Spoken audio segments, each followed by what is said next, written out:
Hi, it's me again with CorelDraw tips and tricks. Somebody's trying to put this flag in this eagle. Can't do it because it's a bitmap.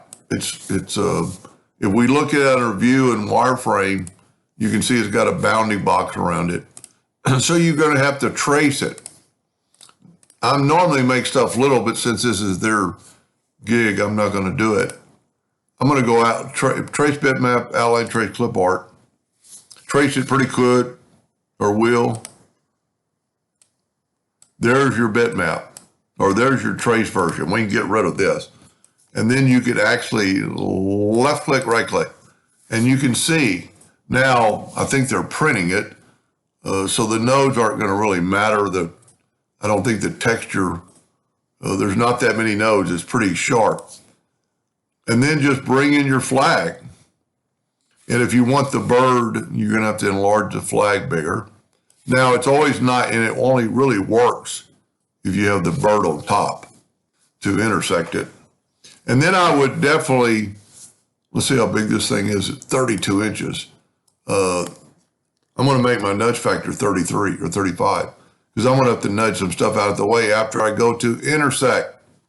And then I move that over. But see, I've lost some of his white head.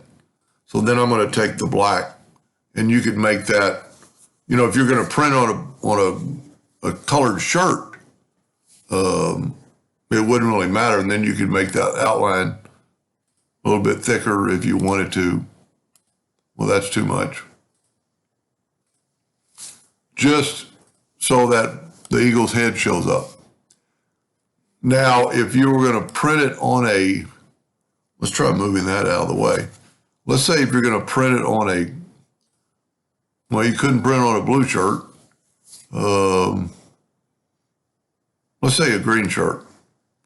Object, order, back of page. The head's going to show up now. That looks pretty cool.